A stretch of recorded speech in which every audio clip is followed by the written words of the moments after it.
চিত্তানাং সুতরাং মৎকৃতাত্মানাং দর্শনান্ন ভবেদ বন্ধ পুংসা অক্ষ্ণ সবিতুর যথা।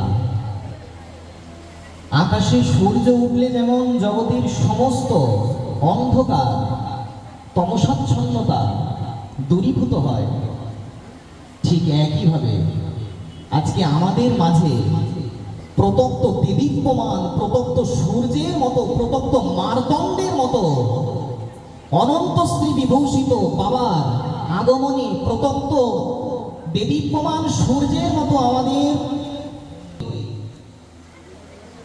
মাতৃশ পতিত পাষণ্ডীকে উদ্ধারের নিমিত্তে সূর্যের যদি আবির্ভাব হয়, জগতের মানুষের কোনো অন্ধকার অজ্ঞান অবিদ্যা থাকতে পারে না। আমাদের সমস্ত অজ্ঞান অবিদ্যা সব দূরীভূত হয় বাবার মতন মহাত্মার দর্শনামৃতে, বাবার মতন মহতের বচনামৃতে। বাবা তো দৈন্য সিদ্ধ মহাত্মা, দৈন্য সিদ্ধ, শুধু দৈন্য নিষ্ঠ বলবো না, বাবা হচ্ছে দৈন্য সিদ্ধ মহৎ।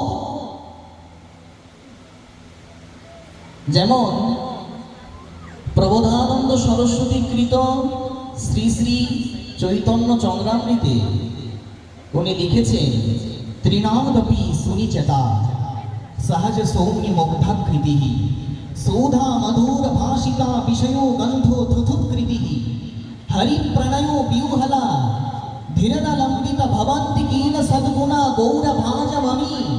এই প্রত্যেকটা গুণ বাবার মধ্যে বিরাজিত। যেমন ত্রিনাদপি সুনিচেতা, এই যে নিজেকে কতটা নিচ মনে করেন, নিজেকে যে কতটা ছোট মনে করেন, এজন্য বাবা আসনে না বসে উচ্চে ব্যাসনের সমকক্ষায় না বসে বাবা যে ভূমিতে উপবেশন করলেন। বাবা দৈন্য সিদ্ধ মহৎ, আমাদের এই বঙ্গভূমির রত্ন বাবা। যে বিশেষণই দেওয়া হোক না কেন, বাবার ক্ষেত্রে সেটা কম পড়বে। যেমন প্রবোধানন্দ সরস্বতী, তিনি মহাপ্রভুর ভক্তগণ যারা, তাদের কি কি বৈশিষ্ট্য থাকে? ত্রিনাদপি সুনিচেতা। সেই ত্রিনাদপি সুনিচেতার মূর্তিমন্ত প্রকাশ, মূর্ত বিগ্রহ বাবা। সহজ সৌম্য মুগ্ধাকৃতি। আমি যখনই দেখি বাবার মুখে হাসি ছাড়া কথা নেই, হাসি ছাড়া বাবা কথাই বলেন না, এমন হাসি এই যে হৃদয় স্পর্শী, এই যে ভাষার দ্বারা ব্যক্ত করা সম্ভব নয়। অনুভব, ভাষার অগোচর, ভাষা দিয়ে ব্যক্ত করা যায় না অনুভব অনুভূতি। এমন সরলতা, এমন নির্মলতা সম্পূর্ণরূপে বাবার মধ্যে বিদ্যমান দেখি। ত্রিনাদপি সুনিচেতা সহজ সৌম্য মুগ্ধাকৃতি সৌধা মধুর ভাষিতা। বাবার কথা নয়, বাবা যখন কথা বলে ওগুলো কথা হয়ে বের হয় না, যেন সুধা ঝরে, সুধা, যেন ভাগবতামৃত রূপী পরামৃত বরিশম হয়। বাবার শ্রীমুখ বিনির্গলিত প্রত্যেকটা যে শব্দ যেন সুধা বরিশম হয়। সৌধা মধুর ভাষিকা বিষয় গন্ধ থুথুৎকৃতি হরি প্রণয় বিউহলা। ইষ্টের অদর্শনে, সাধনে, ভজনে বাবা এতটা তন্ময় যে শ্রী হরি স্মৃতি ছাড়া, রাধারানীর সেবা চিন্তা ছাড়া বাবার জগৎ শূন্য। বাবার মধ্যে এই বৈশিষ্ট্যগুলো পূর্ণরূপে বিদ্যমান দেখি। আমাদের বঙ্গভূমির রত্ন। একটা কথা আজ মনে পড়ে, মহাপ্রভু যখন তার স্ত্রী গুরুপাঠে গেছিলেন, তখন মহাপ্রভু একটা কথা বলেছিলেন, চৈতন্য ভাগবতে লেখা আছে, প্রভু কহে কুমার হট্টেরে নমস্কার, যেথায় ঈশ্বরপুরীর অবতার। কুমার হট্ট হচ্ছে ঈশ্বরপুরীর আবির্ভাব স্থান। মহাপ্রভু নিজের গুরুদেবের আবির্ভাব স্থানকে নমস্কার করছেন। তো আজ আমারও সেই কথার স্মরণে, আজ আমারও ইচ্ছা যে আজ বাবার মতন মহাত্মার, বাবার মতন মহতে যেই বরিশালে আবির্ভাব, সেই বরিশালকে নমস্কার, যেখানে বাবার মতন মহাত্মার আবির্ভাব হয়েছে। ভাগবতের সর্বশাস্ত্রে ভক্তের মহতের যে মহিমা, এটি দু চারটে কথার মাধ্যমে ব্যক্ত করা সম্ভব নয়। মহতের যে এত মহিমা, ভাগবত কি বলছেন? अतो अत्यांतिकं क्षेमं पृच्छाम भवतो नघा संसारे अस्मिन् क्षणार्धोऽपि सत्संगः शिवधीर नृणाम्। এই সংসারে কিছু কিছু জিনিস খুব দুর্লভ আছে।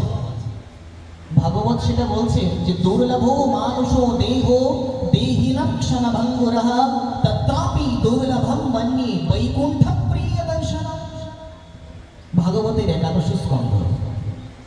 এই সংসারে মানুষ হয়ে জন্মগ্রহণ করাটা খুব দুর্লভ, কিন্তু তার থেকেও দুর্লভ বাবার মতন মহতের দর্শনামৃত লাভ করা। আজ বাবা যে অযাচিত কৃপা করে তার দর্শনামৃত দ্বারা, ভক্তি সংক্রান্ত একটা সিদ্ধান্ত আছে। শ্রীমৎ জীব গোস্বামীপাদ জানিয়েছেন যে যারা মহতের শ্রীঅঙ্গ থেকে একটা বিশুদ্ধ জ্যোতি, একটা তেজ বিচ্ছুরিত হয়। মহৎ যেখানে অবস্থান করেন তার গাত্রচ্ছটা চতুর্দিক ব্যাপী বিস্তৃত হয়।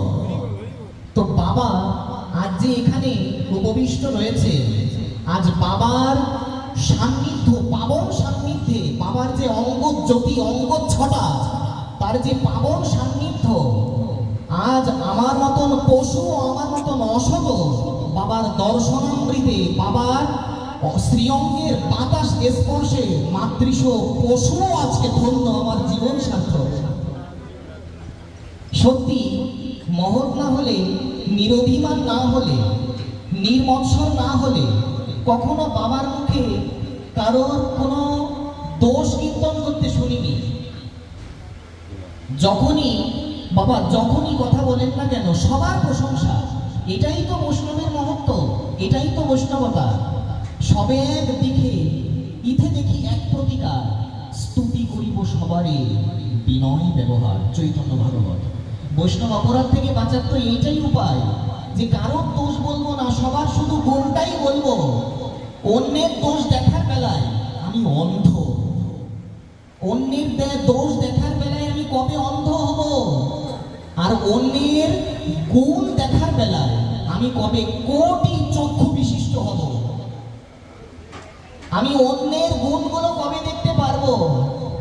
আমি যে অন্ধের মতন, আমি যে গুণ দেখতে পাচ্ছি না, মাতৃশ জীবের সেই দুরবস্থা।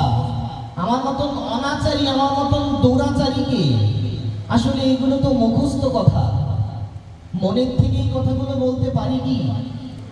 এই যে বলা হচ্ছে আমি পশু, আমি অনাচারী, আমি দুরাচারী, এগুলো তো মুখস্থ বলছি। কবে এগুলো মন থেকে বলতে পারবো? কবে বাবার মতন নিজের চেষ্টায় কোনোদিন এই জন্মে সাধু হতে পারবো না। আমার নিজের চেষ্টায় এই জন্মে আমি কোনোদিন ভক্ত বলে পরিচয় দিতে পারবো না, যদি বাবার মতন মহতের কৃপা করুণা আশীর্বাদ না হয়। এই জন্য মহৎ কৃপা বিনে কোনো কার্যে ভক্তি নয়। কৃষ্ণ কৃপা দূরে রহু সংসার বাহি কয়। চৈতন্য চরিতামৃতে বলছে যতদিন না পর্যন্ত মহৎ কৃপা না হচ্ছে ততদিন পর্যন্ত আমাদের সংসারই তো ক্ষয় হবে না। তো ভগবানের কৃপা তো অনেক দূরে। যদি অতি সহজে, অতি সত্বর যদি ভগবত কৃপা লাভ করতে হয়, তো চৈতন্য ভাগবত বলছেন কৃষ্ণ পাইতে যার আছে অভিলাষ, সে ভজুক তার মঙ্গল প্রিয় দাস। যদি এই জন্মেই কেউ গৌর গোবিন্দের চরণ লাভ করতে চান, মহাপ্রভুর চরণ লাভ করতে চান, তো বাবার মতন মহতের যদি কেউ চরণাশ্রয় লাভ করতে পারে, যদি তার কৃপা করুণা আশীর্বাদ যদি আমরা লাভ করতে পারি, নিজের চেষ্টায় তো পারবো না, সম্ভব নয়। আমার নিজের চেষ্টায় আমি কখনোই পারবো না। যদি বাবা তো আমার গুরু, বৈষ্ণব অপরাধ থেকে বাঁচার জন্য এই দৃষ্টি ছাড়া আমাদের কোনো উপায় নেই। বাবা আমার গুরু স্বরূপ, আমার গুরু তুল্য। আজ এখানে বলতে গেলে আমাদের শ্রী গুরু মহারাজের মতনই আমাদের গুরু তুল্য বাবা এখানে এসেছেন। এই ব্যাসপীঠ থেকে বাবার শ্রীচরণ ও সহস্র দলে নিরন্তর সশ্রদ্ধ পরার্থ প্রণতি জ্ঞাপন করছি। মূলত এটি তো বিধি। ব্যাসাসনে উপবিষ্ট হয়ে বাবাকে এইভাবে বসিয়ে রাখাটা আমার কোনোভাবে আমার এখতিয়ারের মধ্যে পড়ে না। আমি এর জন্য আমি বাবার কাছে আমি নিরন্তর ক্ষমা প্রার্থনা করছি। এবং ভক্তগণ, আমরা যার জন্য এতক্ষণ অপেক্ষা করছিলাম, আমরা বাবার কাছ থেকে আমরা যদি বাবার মুখের একটা কথাও আমরা শ্রবণ করতে পারি, আমাদের জীবন সার্থক হয়। আসুন আমরা বাবাকে একটু আহ্বান করছি, একটু কিছু বলার জন্য একটু অনুরোধ করছি।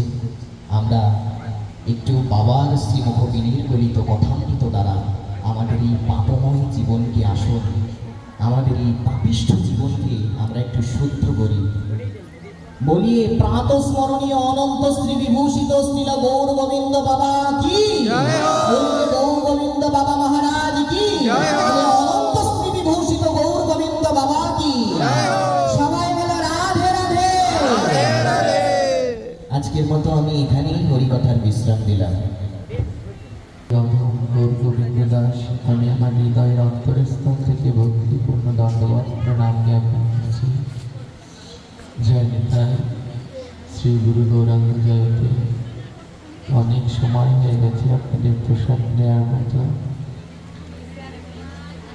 তো অনেক দিনের কি বলবো, মনের ভিতরে সুপ্ত বাসনা যে কখন আমি সামনাকে দর্শন করব।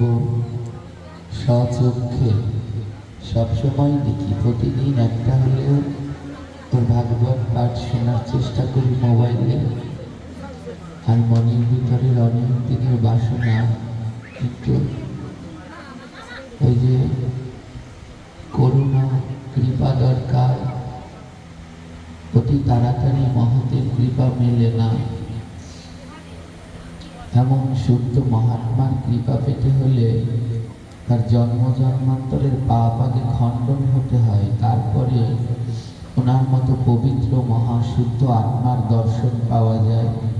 তাই এতদিন পর্যন্ত আমি ভুগতেছিলাম সেই যন্ত্রণায়, আজ বোধহয় তা থেকে মুক্তি লাভ করে সাম্যর মতো পবিত্র শুদ্ধ মহাত্মার দর্শন।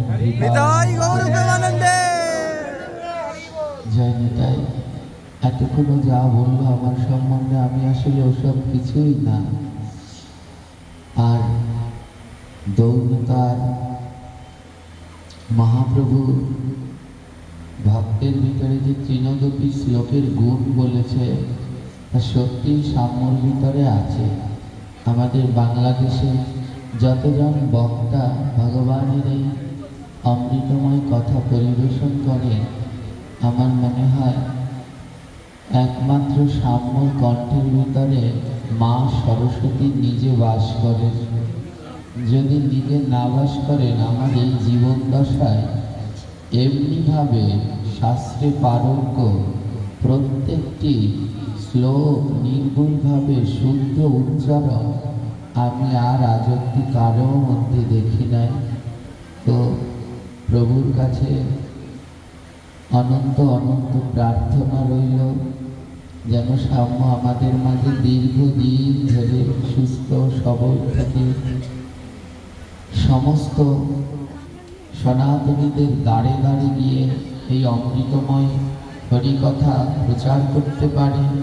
আর আমাদের মতো মহাপাতকদের তার এই অমৃতময় কথা দিয়ে যেন উদ্ধার করে গৌর গোবিন্দের সেবায় অনন্তকাল। তো আজ আরো বেশি ভাগ্যবান। ভাগবতে একটি শ্লোক আছে, মাতৃদোষেনা দুঃশীলা, পিতৃদোষেনা মূর্খতা,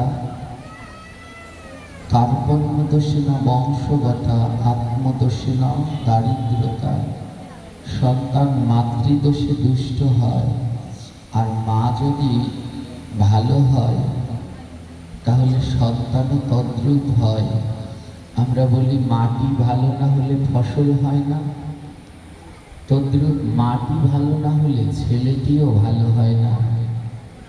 আর পিতৃদোষে ন মূর্খতা, পিতার দোষ থাকলে সন্তান মূর্খ হয়। তাই পিতা যদি পরিপূর্ণ হয় তাহলে সেই সন্তান জ্ঞানী হয়। আত্মকার আমরা যে সাম্যকে বাংলাদেশবাসী লাভ করেছি তার মূলে রয়েছে তার মাতা এবং পিতা। সত্যি এমন ভাগ্য, এদের বাড়ির দরজায় যদি কুকুর হয়ে জন্মানো যায় তাহলেও জীবন ধন্য।